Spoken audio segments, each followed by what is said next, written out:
Every brushstroke in this painting is a preserved heartbeat of the artist. Let us witness the moment it became immortal. Welcome to Museum Mysteries.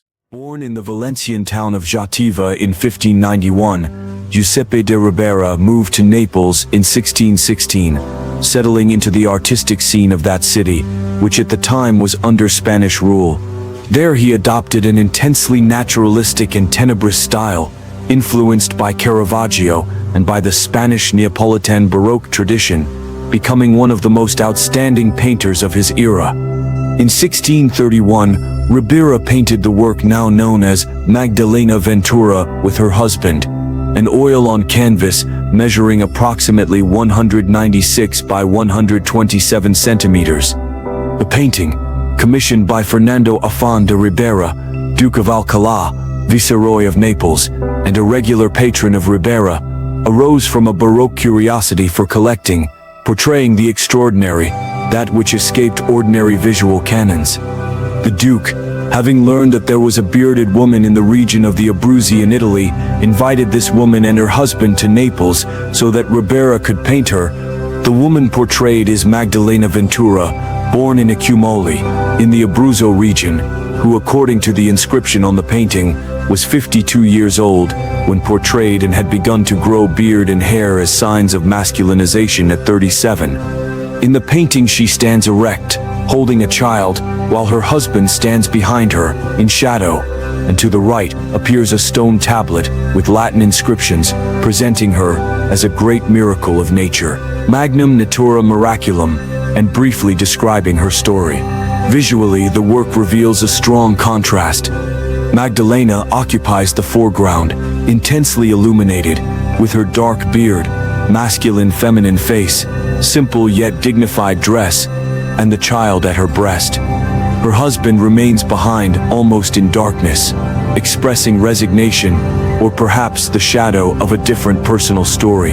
The use of light and shadow, tenebrism, intensifies the emotion, while the scene feels more documentary than idealized. On the stone tablet, besides the inscription, appear two symbolic objects: a spindle, symbol of femininity and women's labor, and a snail shell interpreted as a symbol of hermaphroditism or gender ambiguity, already a provocative reading for the time. The painting offers several levels of interpretation that go beyond the merely descriptive. First, it stands as a visual testimony of what was considered in that era a natural wonder. The practice of depicting bearded women was linked to the Baroque taste for curiosities, exotica, and the rare, but Ribera does not stop at eccentricity. He gives the figure dignity, presence, humanity. According to some studies, he sought to reinforce her femininity, though bearded, through the bare breast, the act of nursing, of motherhood, in contrast to the beard and masculine appearance. This play of dualities, masculine-feminine, natural-artificial, monstrous-human, makes the painting something more than a curiosity portrait. It is a Baroque reflection on human nature, anomaly, identity, and the gaze of the other. As a modern article suggests, Magdalena Ventura can now be read as a gender-fluid hero of the 17th century. As for taboos and scandals, the painting was not conceived as a public outrage in its time, yet it carries that element of social strangeness. Portraying a bearded woman nursing was an act that broke iconographic and social conventions. The beard as a sign of masculinity, the fact of giving birth or nursing at 50, all defied expectations of gender, age, and body. Some historians have suggested that the work belonged to a gallery of monsters or wonders of nature displayed in European courts, implying that the gaze upon the subject alternated between admiration, exoticization, and the monstrous. The inscription itself makes clear that she was seen as something marvelous, which today can be read as an exoticizing gaze. In recent times, the painting has been reinterpreted as a meditation on bodies outside the norm, on gender identity, and on difference.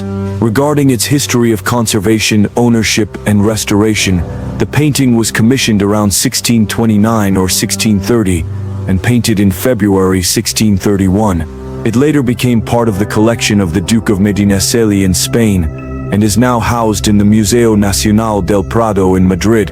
though the owning institution is the Fundación Casa Ducal de Medinaceli. Although there is no detailed public record of each restoration phase, the work has been carefully studied and its technique analyzed. It shows Ribera's use of dominant dark pigments, the realistic treatment of the figure, folds of the dress, skin texture, dense beard, which places it among the most documentary Baroque paintings.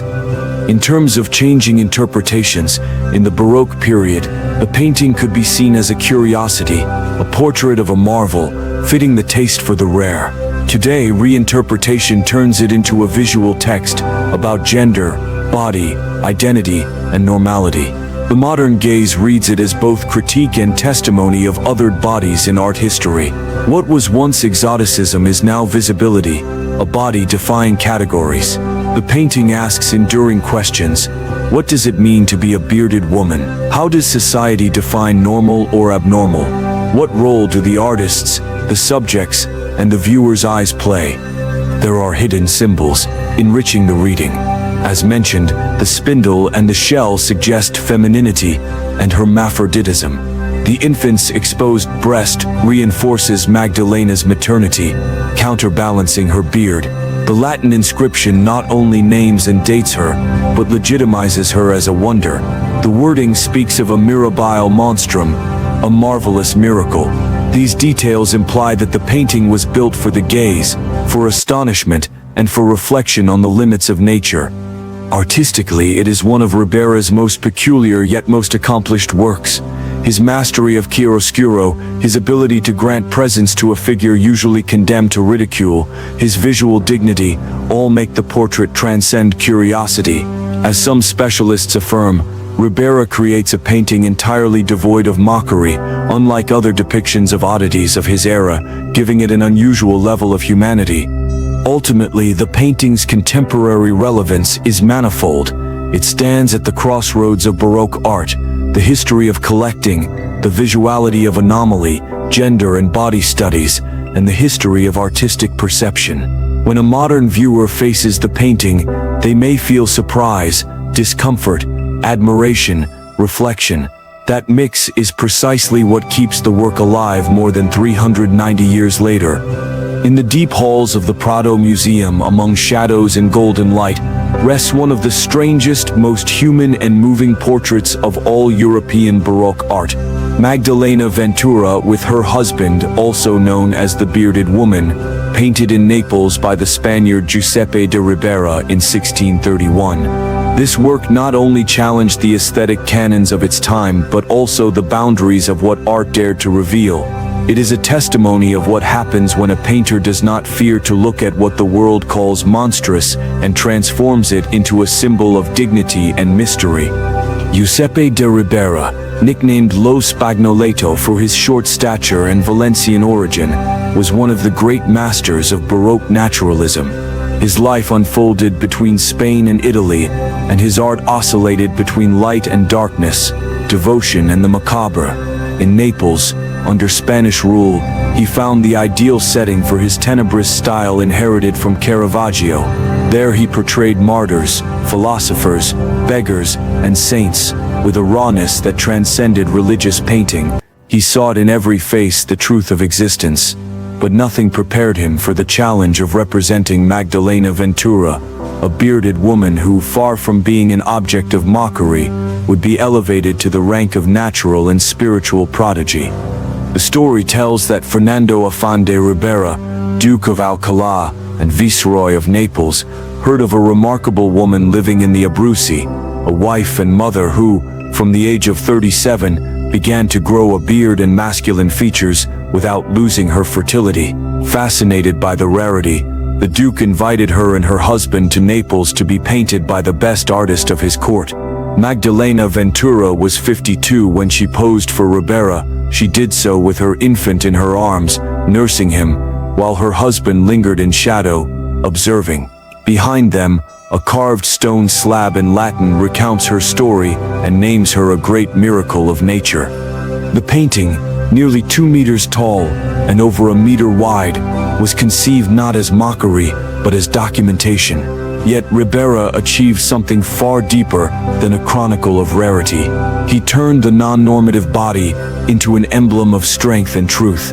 Light falls upon Magdalena's face as if she were a carnal saint, a virgin of flesh and beard. Her gaze seeks not pity, but affirmation. Her hands hold the child firmly, a symbol of her maternal power. The thick beard, the dark hair, and the bare breast form a contrast that disarms every expectation. Masculine and feminine coexist in sacred balance. Her husband, by contrast, is reduced to an almost spectral companion. He is there, yet secondary, symbolic. His aged face and withdrawn posture present him more as witness than protagonist. Ribera thus reverses traditional roles. The man remains in shadow, the woman occupies the center, illuminated and monumental. At a time when painting glorified idealized, flawless female bodies, this image was a silent revolution. The painting soon stirred whispers and astonishment. In the courts of the 17th century, marvels of nature were collected and displayed as treasures, proving the vastness of God's creation. European princes competed to gather beings or phenomena beyond the norm. Exotic animals conjoined twins, bearded women, prodigious children. But Ribera's portrait was different.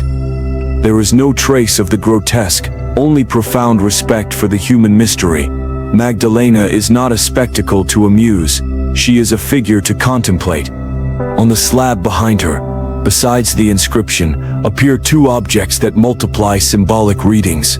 The spindle, traditional symbol of female labor, alludes to domestic virtue and cultural identity.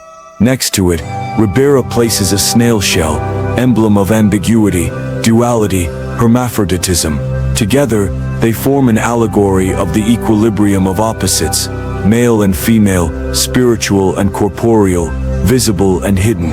It was an intellectual provocation for an age that saw gender as an absolute frontier. Over the centuries, the painting has been reinterpreted with shifting sensibilities. In its time, it was seen as a scientific curiosity, worthy of study. In the 19th century as a morbid oddity, and in the 20th as a symbol of freedom and identity. Today, some art historians view Magdalena Ventura as an unwitting pioneer of gender dissidence, a figure embodying bodily diversity and defiance of imposed categories. What in 1631 was called a monster of nature is now read as a manifestation of the plural of humanity in all its forms. Artistically, Ribera demonstrates here his absolute command of chiaroscuro. Light from a lateral source bathes Magdalena in almost sculptural clarity while the background sinks into darkness.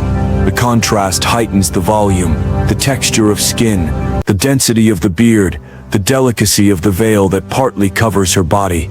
Every detail, the glint of the eye, the fold of the cloth, the hinted thread of milk, is executed with near anatomical precision. The painting becomes a meditation on flesh and soul, on imperfection as a form of truth. The material history of the work is equally fascinating. After its creation, it remained with the Viceroy and later passed to the Ducal House of Medinaceli in Spain, preserved for centuries in a private collection. In the 20th century, it was placed on loan to the Prado Museum, where it now hangs.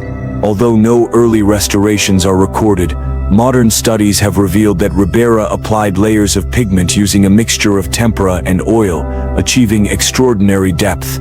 Its conservation state is excellent, thanks to its protection indoors from humidity and light. The philosophical message of the painting is as powerful as its technique. In the Baroque era, obsessed with divine order and hierarchy, Ribera dared to affirm that the extraordinary, too, is God's creation. The inscription calls her a miracle of nature, but the painting suggests something deeper, that the miracle is existence itself, that every human body is a mystery beyond classification. It is a declaration of empathy painted in a time when difference was marginalized. The power of the bearded woman lies in its ambiguity, at once portrait, scientific document, theological allegory, and meditation on identity. Her gaze challenges the viewer, who observes whom. Are we the ones studying her, or is she the one who undresses us with serenity?